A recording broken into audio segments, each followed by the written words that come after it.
Bonitinha, a capa da revista Isto É, do mês de maio, fala justamente sobre ela, a ansiedade.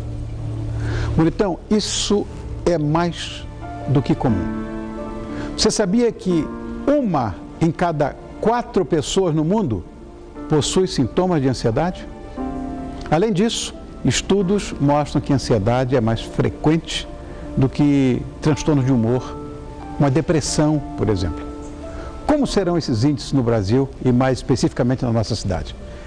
Vamos ficar calminhos, bem calminhos e saber tudo com o psicólogo clínico e do esporte, Maurício Pinto. Boa noite, Maurício, obrigado por ter vindo. Boa noite, Rony. Como é que você vai? Tá bom? Prazer por estar participando do seu programa. Meu prazer. Esteja em casa. Muito obrigado. Obrigado eu, Maurício.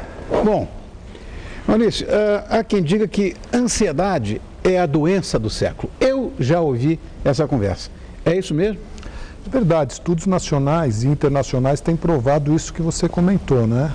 Que 1/4 da população sofre de ansiedade. E a ansiedade, Rony, ela costuma vir muito acompanhada de outras doenças também. Ela acompanha a depressão, acompanha o transtorno de humor, o estresse, e principalmente nos grandes centros. Faltou uma coisa: pânico. Também. É um dos tipos de ansiedade, uma das manifestações da ansiedade é o pânico, né? A ansiedade generalizada.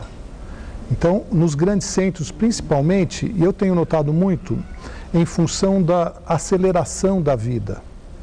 Cada dia se exige mais rapidez, cada dia se exige mais velocidade. E as pessoas, inconscientemente, entram nesse ritmo. Fala. Então, a exigência cada vez é de mais rapidez, de mais velocidade. Isso é um dos fatores geradores da ansiedade. Eu estou aqui com os dados divulgados pela World Health Mental Survey, que é um órgão ligado à Organização Mundial de Saúde, dizendo que 20% dos paulistanos convivem com alguém ou tiveram algum transtorno ansioso nos últimos 12 meses. Você vai me dizer quais são os sintomas, como se eu não soubesse. Tá. Primeiro o seguinte, o sintoma da ansiedade, ele tem o sintoma físico e o sintoma emocional. Pessoas ansiosas, via de regra, são muito preocupadas. Isso é uma coisa muito interessante que a gente tem que distinguir. A ansiedade não é uma causa, uma consequência. Ela é uma causa. Desculpe.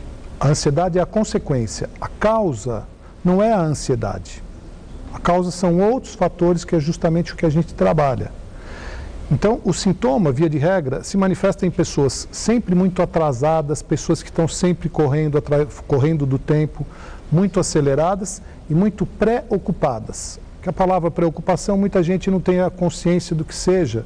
Eu não sei quando ela se uniu, mas na verdade é preocupação, ou seja, a pessoa fica e muitas vezes com o corpo aqui e a cabeça lá na frente. Isso deixa a pessoa, de certa forma, impotente, porque não tem como resolver a situação que virá.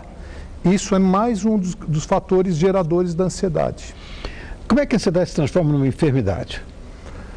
Que aí vai causar prejuízo profissional, social, exatamente. Enfim. À medida que a ansiedade começa a impedir que a pessoa leve uma vida, vamos dizer, adequada profissionalmente, socialmente, é onde ela começa a se transformar numa enfermidade. Porque existe também a ansiedade positiva. A ansiedade, de certa forma, ela, originalmente, ela é uma sensação ou uma defesa positiva do organismo.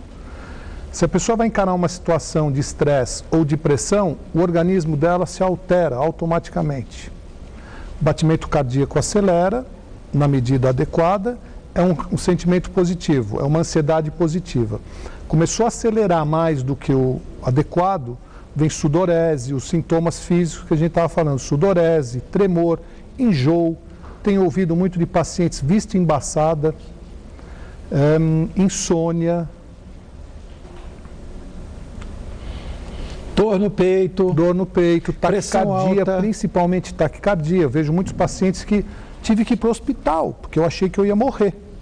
Muitas vezes isso acontece. A pessoa vai para o hospital, volta, não, você não tem nada, pode ficar tranquilo, relaxa, passa uma semana, a pessoa aparece de novo lá, agora eu vou. Como eu conheço esse filme, meu Deus. Depois eu vou falar. Tá. Então, a taquicardia é um dos principais sintomas físicos que manifesta ansiedade. Bom, essa história da realidade virtual, que é um dos tratamentos, né, que são usados modernamente, como é que é isso? A realidade virtual tem hoje a ver um pouco com o uso do computador, inclusive, mas na verdade isso é a dessensibilização sistemática que a gente chama. Um exemplo, uma pessoa que tem medo de elevador. Se você colocá-la num elevador, pânico total e todos esses sintomas. A dessensibilização sistemática consiste em você aproximando a pessoa aos poucos do elevador. Então, num primeiro momento, você fica a 20 metros do elevador, a pessoa já vai ter aquela sensação, você está junto, vai acalmando, a pessoa começa a lidar melhor com aquilo, até que você vai se aproximando do obstáculo causador ou da situação causadora. E uma vez que a pessoa vivencie isso virtualmente, ela tem muito mais condições de vivenciar isso quando for a realidade, porque o organismo já começa a aprender mecanismos para trabalhar em função disso. Existem vários tipos de ansiedade que eu sei. Quais são as mais comuns? Tem agorafobia, é uma ansiedade de multidão, que essa é uma das mais comuns que eu vejo. E a outra mais comum em consultório que eu tenho acompanhado é medo de exposição, onde a pessoa se julga avaliada, ou se ela for julgada. Então, aquela pessoa que vai expor um trabalho na classe. Eu vejo crianças no consultório, às vezes, falam, nossa, eu vou ter que apresentar um trabalho, eu estou... Até porque, via de regra, a escola brasileira não prepara as crianças para isso. Correto. Então, a situação... Hoje mesmo, o menino falou, eu tenho que apresentar um trabalho de alemão, mas se eu puder, eu não vou. Eu falei, mas por quê? Ele falou, porque, de repente, outra vez que eu fui fazer, ficaram rindo de mim. Então, a ansiedade dessa pessoa é muito grande. Esse se chama fobia social. São os nomes técnicos, né? Tem a ansiedade, e aí a maioria leva para a ansiedade generalizada. Existem fobias específicas, o estresse pós-traumático, a pessoa passa por um acidente, um assalto, alguma coisa assim, fica super ansiosa a cada barulho que ouve. E, via de regra, se não tratada, essas ansiedades levam para a chamada ansiedade generalizada, que é a pessoa que está, de repente, teoricamente, numa boa e desencadeia uma crise de pânico com todos esses sintomas que a gente vê. Uma coisa importante, quando você falou do tratamento da virtual, terapia virtual, é entender que a ansiedade, como eu falei anteriormente, ela é uma consequência. E, via de regra, não adianta muito você tratar a consequência. Claro. É como ficar tapando um buraco, claro, e a água continuar entrando. Então, a ideia é o seguinte, a psicoterapia se incumbe de trabalhar a causa, porque a causa da ansiedade, ela não é orgânica. Inclusive, medicamentos normalmente não surtem o efeito, elas amenizam a ansiedade, que vai voltar no primeiro estresse que a pessoa passar ou na primeira situação de pressão. A psicoterapia tem a incumbência de trabalhar a causa. O que é que está originando isso? E normalmente a gente vai buscar isso lá atrás. Então, manter a ansiedade sob controle reduz o risco de aparecimento de outras doenças. Sim, sem dúvida. Agora, é importante isso. Como controlar a ansiedade? Via de regra, o controle seria através de medicamentos ou de técnicas de respiração, várias outras técnicas que existem. O objetivo ideal, o tratamento ideal é a gente trabalhar lá atrás, a causa. Uma vez entendida a causa, trabalhada a causa, a consequência tende a sumir. Que tem gente que questiona até se a ansiedade tem cura. É claro que tem. Eu já vi isso muitas vezes. Você está na frente de uma pessoa curada. Eu nunca falei isso publicamente. Essa é a primeira vez. Eu tive transtorno da ansiedade. Tá. Fiz um tratamento psiquiátrico, com o psiquiatra. Com remédios? Com remédios e com psicoterapia. Ok. Tudo junto, para descobrir qual foi o gatilho. Do nada, como você falou, todo domingo, sem exceção, à noite, do nada, vendo televisão, ouvindo música, tudo o que você puder imaginar. Eu fui internado 4 vezes no Hospital do Coração, aqui. Tá. Fui internado uma vez no Einstein e ninguém descobria nada, me viravam pelo avesso. Até o dia em que, às 3 da manhã, eu cheguei, minha mulher disse, gaveta tal documento, o banco tá não sei o quê, você pode assinar não sei o quê, porque eu estou morrendo. É. Ligou para o cardiologista, que minha pressão é 9/6, 10/8, 20 cacetada, nesse nível. Você me recomendou um ansiolítico, tomei, 10 minutos depois eu estava como eu estou contigo agora. Então, é uma doença importante, eu acho que isso é uma prestação de serviço. Verdade. Eu tenho a experiência vivencial, essa pauta foi montada, inclusive, para isso, porque eu vivi e tudo isso que o Maurício falou, eu passei, tudo e mais alguma coisa. Ele tem cura? Sim.